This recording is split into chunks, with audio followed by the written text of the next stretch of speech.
SPAK firmos urdhër areste për zyrtarët e rrugores, shefi i qarkullimit të Tiranës dhe ai i sektorit aksidenteve akuzohen për shpërdorim detyre dhe korrupsion. Policia zbulon itinerarin e atentatorëve pas plagosjes së 4 fish në Tiranë. Autorët u larguan me motor drejt Elbasanit, por identifikimi mbetet i vështirë. Rama deklaron se socialistët do të marrin në 11 maj shumicë popullore. Berisha premton rritje pagash dhe pensionesh, sulmon kundërshtarin e tij politik. Mbahet seanca konstituive e Parlamentit të Kosovës, rrëzohet propozimi i lëvizjes vetëvendosje për zgjedhjen e Albulena Axhiut në krye të kuvendit. Debate dhe thyerje rregullash në fermën e VIP-ave, Agai ndëshkon 3 konkurrent, u zbritën 10.000 euro nga çmimi, të hënën eliminohet njëri nga fermerët.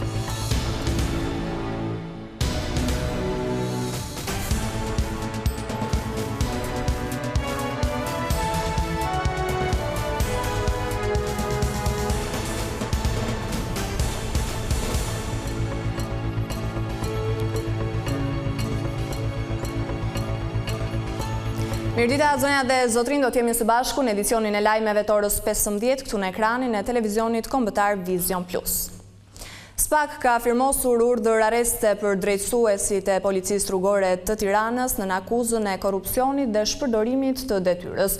Kreu i qarkullimit dhe shefi i aksidenteve dyshohet se kanë marrë shuma parash. Pjesë e dosjes që po hetohet nga prokuroria është edhe një oficer i policisë gjyqësore. Prokuroria e posaçme ka bërë një tjetër goditje në kupolën drejtuese të policisë. Burimet bëjnë me dije se është lëshuar urdhër arrest nga SPAK për shefin e qarkullimit rrugor të Tiranës, Roven Zeka. Të njëjtat burime shtojnë se urdhër arresti është firmosur edhe për shefin e sektorit të aksidenteve, Sokol Novaku, si dhe për oficerin e policisë gjyqësore, Edison Tabaku. Mësohet se ky i fundit është arrestuar gjatë mbrëmjes së të premtes.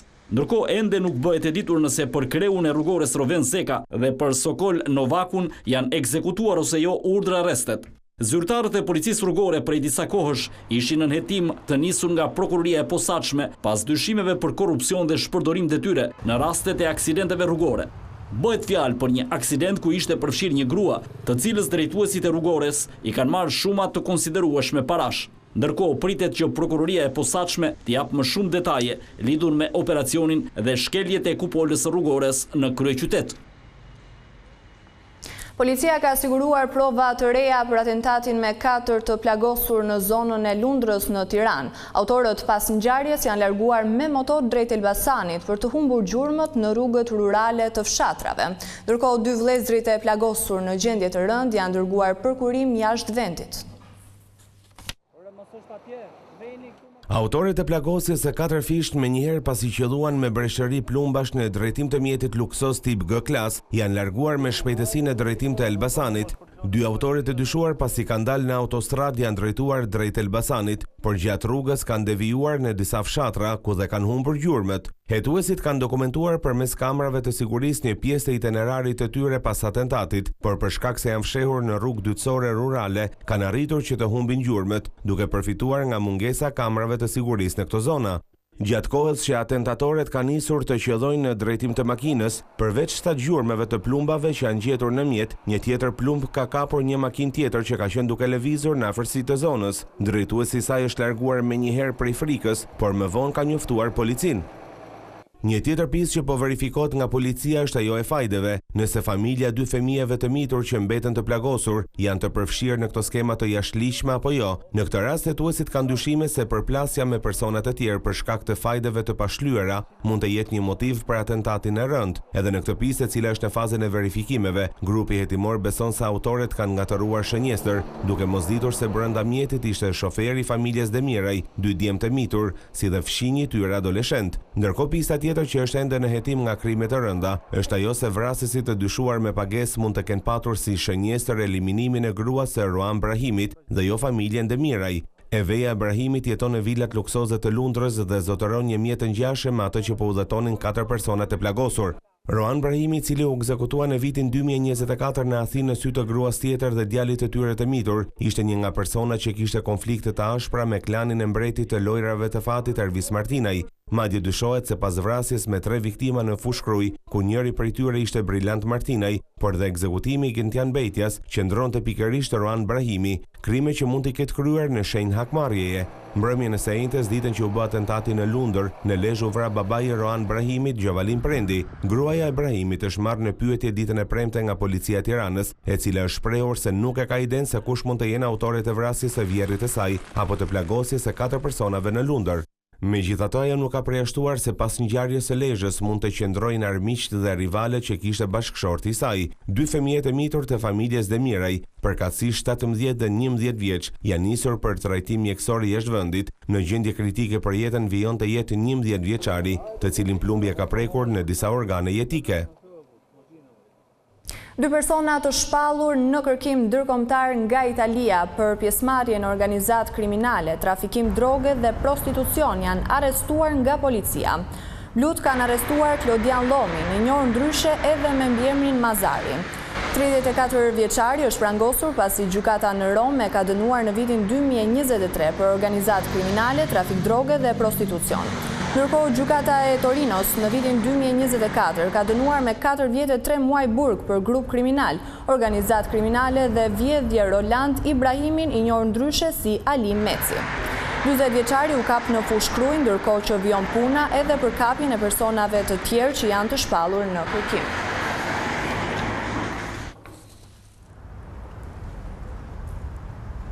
Gjykata e Korçës la në burg Andi Shkulakun, i arrestuar 3 ditë më parë me urdhër të prokurorisë së Korçës. Ai akuzohet për moskallëzim krimi lidhur me ngjarjen e rëndë të ndodhur në 10 gusht të vitit të kaluar, ku mbeti viktim Egli Proga. Arrestimi i tij u bë pas një dëshmie e re u administruar nga prokuroria e Korçës, ku pretendohet se viktima Egli Proga fillimisht dyshohet se është dhunuar brenda një lokali, e më pas është goditur jashtë ambienteve të biznesit. Sipas akuzës, i arrestuari Andi Shkulaku dyshohet të ketë parë shumë detaje pasi gjithnjë sipas grupit e timit ka qenë prezent ditën e ngjarjes dhe më pas është larguar. Prokuroria e Korçës vetëm para pak ditësh bëri me dije se kishte mbyllur hetimet për këtë çështje duke dërguar për gjykim dosjen, por dëshmia e re duket se ndryshon edhe një herë tjetër rrjedhën e hetimeve për vrasjen e 42 vjeçarit Egli Proga.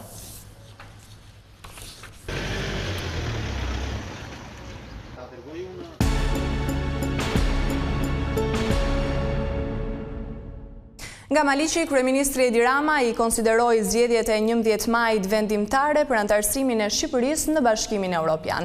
Kryetari i Partisë Socialiste tha se qytetarët duhet të zgjedhin mes kënetës dhe uljes në tryezën e Unionit.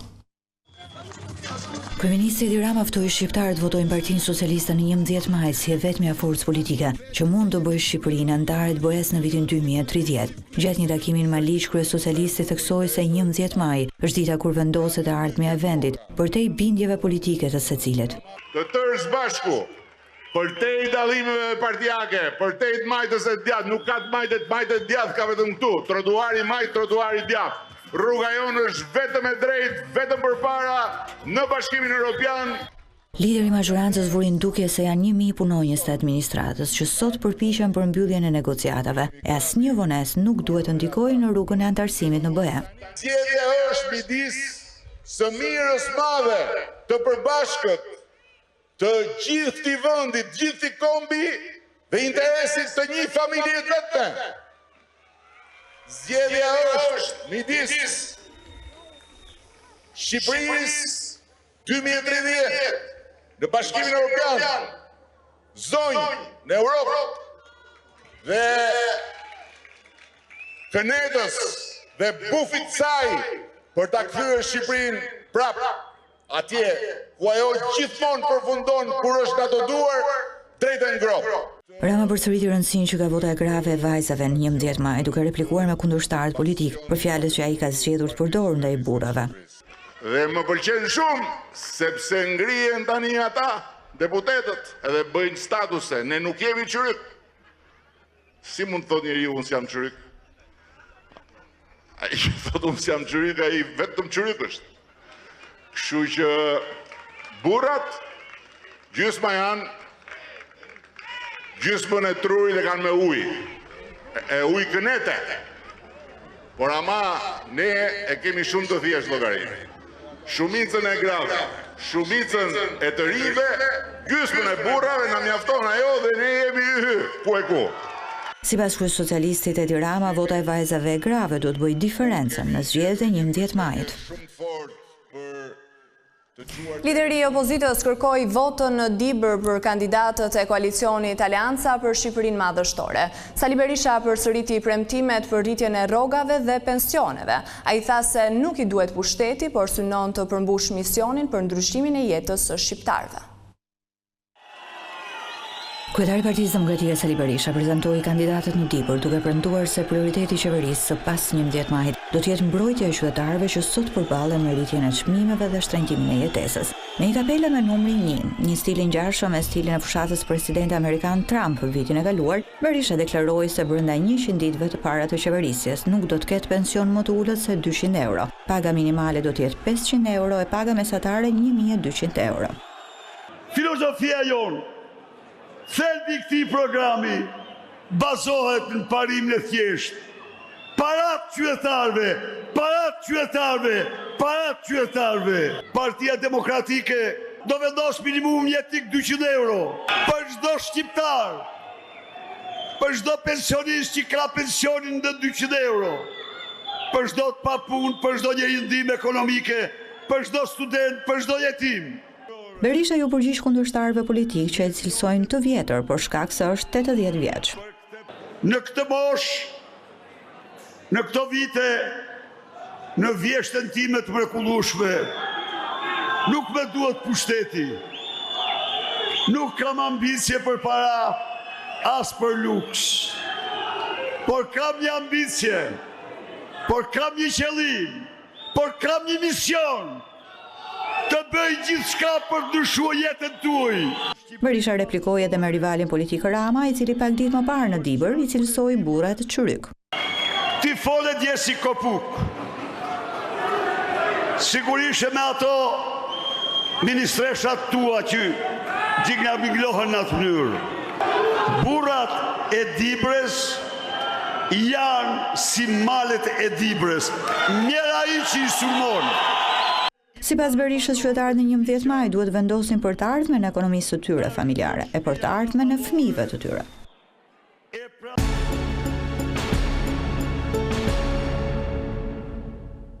Në prag të festës së Pashkës, Arqipeshkvi i Shkodrës, Giovanni Peragine, ka përcjellur urimin për të gjithë besimtarët, me thirrjen për më shumë shpresë për vendin. Kleriku i është drejtuar edhe politikës, që është angazhuar në fushatën për zgjedhjet parlamentare. Besimtarët katolik dhe ata ortodoks festojnë këtë të diel Pashkën, e cila këtë vit përkon në të njëjtën ditë për të dy besimet fetare. Arqipeshkvi i Shkodrës në mesazhin e tij apeloi për më shumë shpresë për një jetë më të mirë. Krishti i ringjallur është themeli i shpresës së sonë dhe burimi i çdo rilindje të re. Në një botë të blagosur nga pasiguritë, konflikte dhe frika për të ardhmen, jemi të ftuar të bëhemi dëshmitar të shpresës që nuk zhgënjen. Si bi dhe bia e dritës, të frymëzuar nga Pashka dhe të udhëhequr nga shpirti këtij jubileu, le të bëhemi shenjë shprese në vendin tonë. Arqipeshkvi i Dioqezës së Shkodrës kishte edhe një mesazh për zgjedhjet parlamentare të 11 majit. Qofshin këto zgjedhje një ringjallje vërtete për mbar vendin. Qytetarët të vendosin shumë shpresë në këto zgjedhje dhe nuk mund të zhgënjehen. Shqipëria ka nevojë për një zim të madhe, një zim të ndërgjegjës morale, një gjallërim të jetës shoqërore, një ndryshim të thellë në politike dhe një gjallërim të shpirtit kulturor. Festa e Pashkës është zemra e festave të krishterëve. Krishti u ngjall, më të vërtetë u ngjall. Alleluja. Në pikat e kalimit kufitar me Greqinë është shënuar fluks i lartë lëvizjesh. Emigrantët që jetojnë në vendin fshin janë kthyer për të kaluar Pashkën pranë familjeve. Mijëra shqiptarë që jetojnë dhe punojnë në Greqi kanë ardhur në vendlindje për të festuar Pashkët pranë familjeve të tyre. Në pikën kufitare të Kapshticës, në 72 orët e fundit, janë numëruar mbi 20.000 shqiptarë që janë kthyer në AD, ndërsa 8.000 të tjerë kanë dalë drejt Greqisë. Pavarësisht lëvizjeve të shumta, situata në pikën kufitare të Kapshticës paraqitet e qetë, pa radhë të shumta apo vonesa në përpunimin e dokumentacionit. Autoritetet kufitare bëjnë me dije se aktualisht po punohet me 5 sportele për të menaxhuar fluksin dhe për të garantuar një shërbim sa më të shpejt për qytetarët. Në vijim pritet që lëvizjet të mbeten të larta edhe në ditët pas festës, me kthimin e emigrantëve drejt vendeve ku jetojnë dhe punojnë. E njëjta situatë është paraqitur dhe në pikën kufitare të Qafthanës. Gjatë 48 orëve të fundit në këtë pikë kufitare kanë hyrë dhe kanë dalë më shumë se 16.000 shtetas shqiptar dhe të huaj. Radhë të gjata kilometrike janë krijuar këtë fundjavë në qytetin bregdetar të Vlorës. Fluksi më i shtuar është në rrugën transballkanike, aty ku lëvizja automjeteve bëhet me mjaft vështirësi, por edhe në disa akse të tjera brenda qytetit për shkak të punëve publike. Ndonse nuk ka nisur ende sezoni veror, çdo fundjavë Vlora përballet me një problem të tillë. Bashkia ka premtuar se sezoni do ta gjejë qytetin bregdetar me punime të përfunduara në akset problematike. Ndërkohë, shtimi i automjeteve vjen për shkak të turistëve vendas, të cilët kanë zgjedhur Bregdetin për të kaluar ditët e pushimeve të Pashkëve.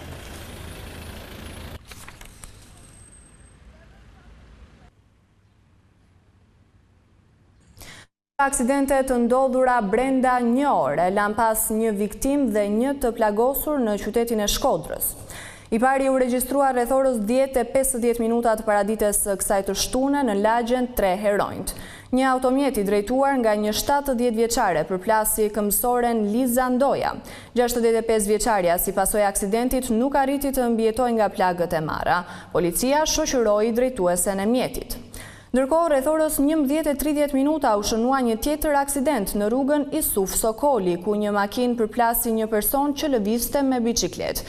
I plagosuri u transportua menjëherë në spital dhe ndodhet jashtë rrezikut për jetën. Drejtuesi i mjetit u largua nga vendngjarja dhe policia po punon për kapjen e tij.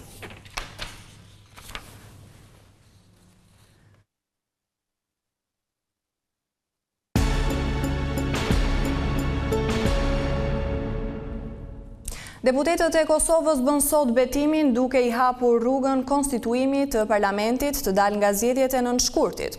Propozimi i vetëvendosjes për zgjedhjen e Albulena Haxhiut, kryetare kuvendi, u rrëzua. Para seancës, Ramush Haradinaj sulmoi Fatmir Limajn, pasi partia e tij Nisma do të bashkëqeverisë me Albin Kurtin. Me nder e me përkushtim të ta kryej detyrën time dhe do të përfaqësoj me dinjitet. Deputetët e Kuvendit të Kosovës votuan për raportin e Komisionit të Përkohshëm për verifikimin e mandateve dhe kuorumit sot pas dështimit të 2 seancave të mëparshme.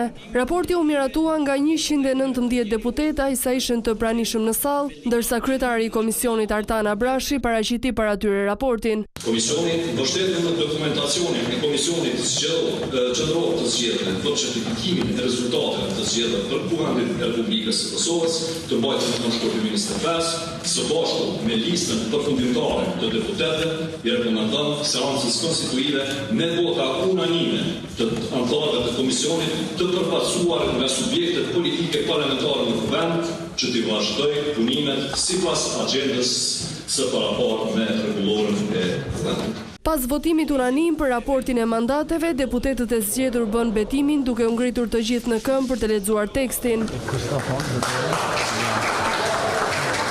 Pas kësaj, lëvizja vetëvendosje propozoi kryetarin e ri të Kuvendit. Lëvizja vetëvendosje për kryetarët të Kuvendit të Republikës së Kosovës e prezanton zonjën Albulena Haxhiu. Por emri Albulena Haxhiut mori 57 vota pro, 20 kundër dhe 3 abstenime, duke mos i plotësuar numrat për tu zgjedhur. Kreu i Partisë Demokratike të Kosovës, Krasniqi, tha më herët në nisje të seancës se ishte pranuar kërkesa e partisë së tij që anëtarët e qeverisë të zgjedhur për deputet të dorëzojnë ndërheqje individuale. Ka një ndryshim të rrethonave dhe të situatës, e cila unë besoj që na ka krijuar mundësinë që të procedojmë tutje për ta votuar.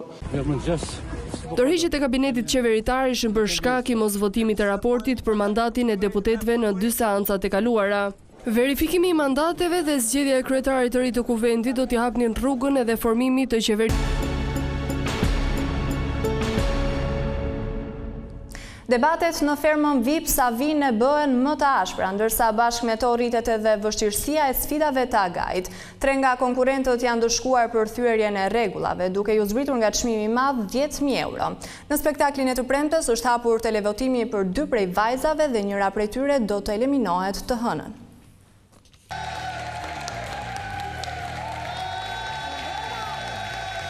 Deklarata të forta, sfida të paparashikuara, emocione të bukura, rregulla të thyera. Ishte kjo panorama e natës së 6 të spektaklit Ferma VIP 2, mbrëmjen e së premtes. Sonte u ndala tek rregullat, shkelja e të cilave u kthye në një zakon për fermerët tanë gjatë këtyre ditëve. Gjatë kësaj jave, rregullat e thyera kanë qenë në mënyrë të përsëritur, ndaj spektakli nisi pikërisht me to. 3 fermerët, Alba, Andueli dhe Andrea, u dënuan nga agaji. Nëse ndonjëri prej tyre do të shpallet fituesi i edicionit të dytë, do t'i zbriten 10.000 euro nga çmimi i madh prej 100.000 eurosh. Veç mikrofonin, s'më plas. Përplasjet, prishet e aleancave dhe grupimet, këtë javë janë theksuar edhe më shumë. Një prej tyre ishte debati Andueli dhe Andreas me Big Baston, të cilët kanë ngritur akuzën ndaj njëri tjetrit. Madje fjalori i ashpër dhe zëri i ngritur kanë vijuar gjatë spektaklit. Në zarf kam emrat e 4 fermerëve më pak të votuar. Një televotim i hapur në prajmin e së hënës vendosi fatin e rrugtimit të fermerëve.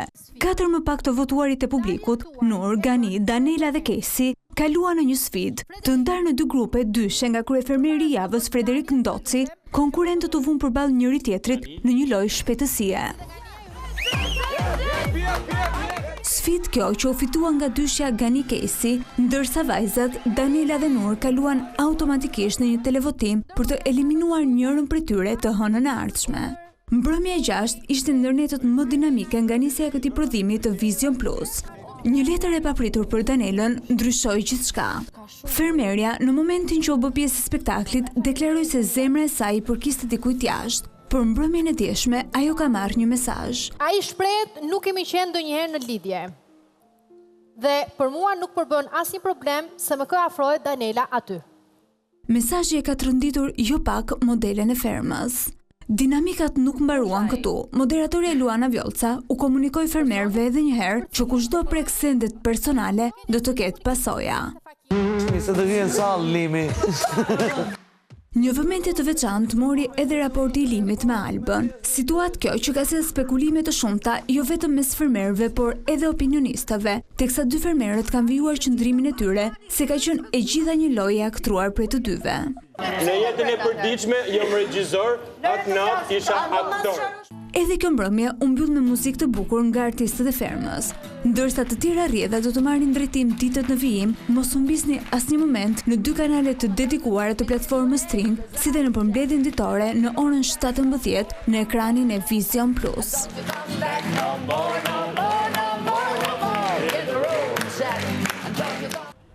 Dhe këtu kemi përfunduar me lajmet tona të drekës, unë ju falenderoj për vëmendjen, bashkë mirupafshim.